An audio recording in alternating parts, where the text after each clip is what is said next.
Right, so get this. We're diving into the life of Devier James Lamphier Smith. Talk about a life full of twists and turns. Oh, yeah. Coast to coast, this guy left his mark. Mm-hmm. And wow, you guys sent us some amazing stuff. Census records, a family Bible, Land patents. even some personal notes. It's like, whoa, a time machine. It's a genealogist's dream. Yeah. It really is. You don't often get this level of detail, so we Yeah. can piece together not just, the dry facts, Right. but the motivations, the emotions. And speaking of mysteries, we got one right out the gate. Yeah. Devier's birth year. It's a puzzle. It is. The Smith family Bible looks like Devier's own handwriting, says 1842. Okay.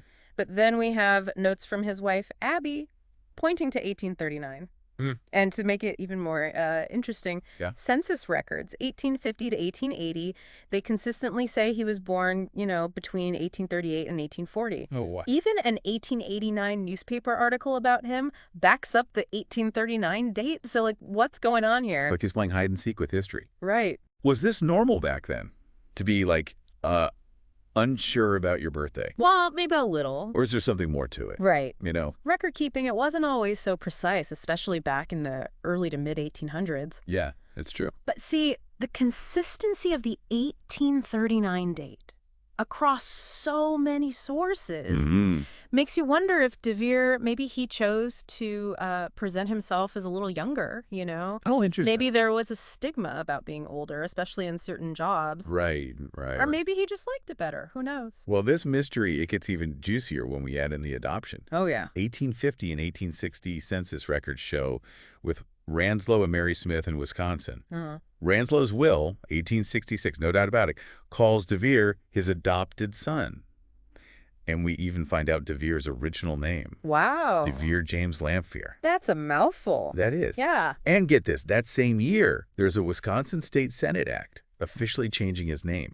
This legal stuff, it wasn't always the norm for adoptions back then. Not really, no. So why go through all that? Yeah, why bother? Makes you think, was it about, making his inheritance rights super clear? Could be. So he's for sure Ranslow's heir? Makes sense. Or maybe he wanted a total break from his biological family. A fresh start, new name, whole new identity. It's fascinating, isn't it? All the possible reasons. For a name change like that, especially back then, it could be a bunch of things all mixed together. Right. Legal stuff, wanting a clean slate. And speaking of clean breaks, this guy did not stay put. Oh, no, not at all. Marries Abby A. Vo in 1861. They're off to Iowa by 1870. Then Missouri, just a bit after. And then Kansas by 1875. Wow, constantly moving. Like they're caught up in the whole westward expansion thing, Yeah. Always searching. For what, though? Was this typical back then, or is Devier extra restless? Well, westward expansion, it was a big deal. Right. Promise of land, new opportunities, a chance to, be someone new. Reinvent yourself. But Devier, he moved around a lot, even for the West. So maybe he was extra ambitious, maybe a little restless. Yeah. It wasn't just about finding a place to settle. It was always wanting more. Always on the move. Yeah.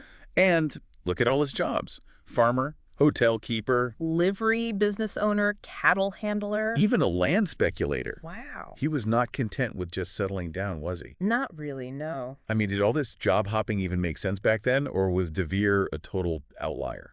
It was a time of a lot of change, lots of opportunity, too. Right. People had to wear many hats. Yeah. But Devier, he was all over the place, so many different fields. Shows you he was an entrepreneur, willing to adapt, take a risk, jump into something new. Okay, so we've got this guy, maybe fudging his age, Right. changes his name, jumps from state to state, tries a zillion different jobs. Right. What could possibly come next? Well, this is where things take a turn. Oh. Towards, ingenuity and family. Yeah, okay. And those land patents you mentioned, they play a big part. All right, tell me more. What's Devier up to now? So remember that patent for a harness rack back in 1885? Yeah, the one Devier got. Right. It seemed like he was, settling down finally. Yeah. Building a life, family, and all that. Well, that's what makes it so interesting. He was really into his Nebraska thing. We have this 1889 newspaper article, right? Talks about how he bought a farm in 85, built a barn, started the Blue Front livery stable. Oh. Which his son, David, ended up running, actually. Sounds pretty stable, right? Yeah, long-term plan. But here's the thing. At the same time, He's buying land in Kansas. No way. Cheyenne County. Land patents lots of acres, including a place called Spring Ranch. Wow. All between 1889 and 1890. Talk about have it all. Oh, yeah, what's the deal with that? Was he hedging his bets or something? Spreading his investments? Across states, yeah. It's a good question. It gets to the heart of who Devier was, you know? Was he just a super smart businessman, seeing opportunities everywhere? Right, right. Or was it something else? That restless spirit again. Couldn't be contained. Always expanding. Even when things were good in Nebraska. Exactly. And don't forget that note in the family Bible. Oh, yeah, that's a powerful one. November 10th, 1889. Devier, alone on his Kansas ranch, thinking about his family. Spread out all over the country? Wife and daughter in California. Son and another daughter in Nebraska. Doesn't exactly scream successful entrepreneur, does it? It adds another dimension. On the surface, he's got it all, materially. Yeah. But underneath, you feel this, like, deep loneliness, Yeah. a longing for connection. His family spread across the West, you know. It's a big country. It makes you think about the cost of it all. Yeah. All that ambition, the whole westward expansion. Sure, you got land, opportunity, but what about the sacrifices? Right. Families separated, isolation. Always striving. Do you think he ever wondered if it was worth it? Maybe that Bible entry gives us a clue. Maybe he was wrestling with some regret, you know, wondering if all that success cost him his family's happiness. Yeah. It's a question a lot of pioneers probably ask themselves. Facing the challenges of a new life. It reminds you that history, it's not just dates and events. People. Real people. Their stories, their feelings, their triumphs, their heartbreaks. And with Devier, it's all happening against this backdrop of a country that's changing so fast. Exactly. And those complexities, they keep coming as we get to the last part of his story. Okay. His death in 1894, he was only 52, heart disease. Wow, that's young. It kind of casts a shadow, you know. Oh, those achievements, was it all too much? The constant moving, striving. Hard not to wonder, right? Yeah. His obituary in the McCook Times-Democrat calls him a respected member of the community. Part of the Ancient Order of United Workmen. Devoted father. But it also says that only his son, David, was there when he died. The other kids, they were scattered. Living their own lives, far away from their father. And then there's the summons for his heirs. In 1901. Yeah, legal notice about some unpaid taxes on a property in McCook lists his wife, Abby, and their 4 kids. David, Leva, Mady, and Della. Oh, wow. Plus Della's husband. Don't know his name, though.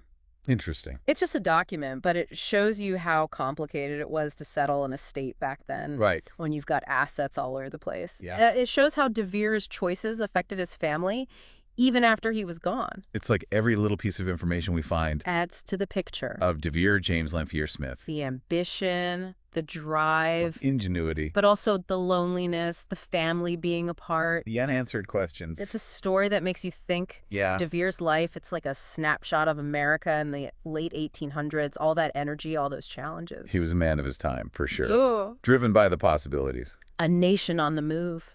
So, as we go into the last part of our deep dive, let's think about what we've learned. What his story tells us about success, about family. And what we leave behind. Yeah. It's amazing. We started with just some old papers, you know, census records, a Bible, land patents. Now we have this whole picture of Devier James Lamphier Smith. Yeah. He's not just a name anymore. He's real. It's like you could almost have a cup of coffee with the guy. It shows you the power of these old records. They connect us, you know. To the past. Yeah. Let us go beyond the textbooks and, like, experience history. And Devier, he's anything but a textbook story. That's for sure. Reinventing himself, always pushing, never settling.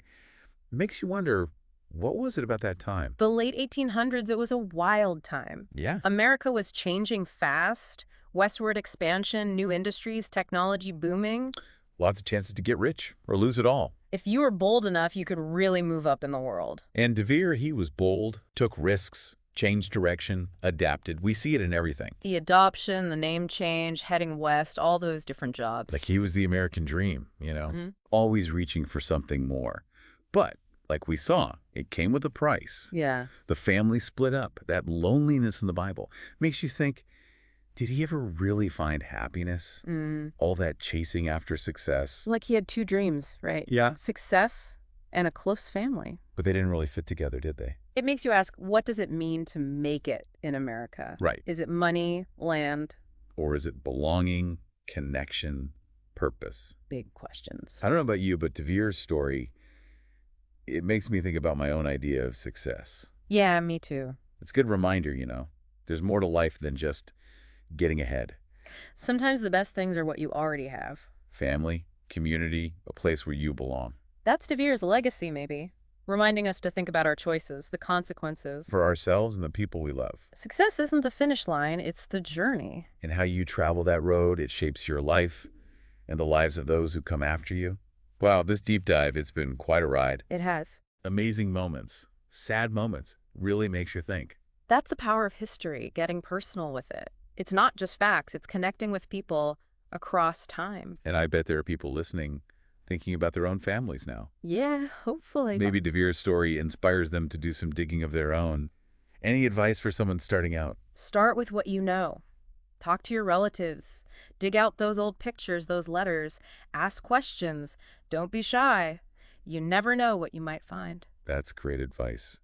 Well, thank you so much for taking us through Devier's incredible life. My pleasure. And to our listener, thank you for sharing your family history. It's been an honor to explore together. Really has. And to everyone listening, keep those stacks of sources coming. You never know whose story we'll uncover next.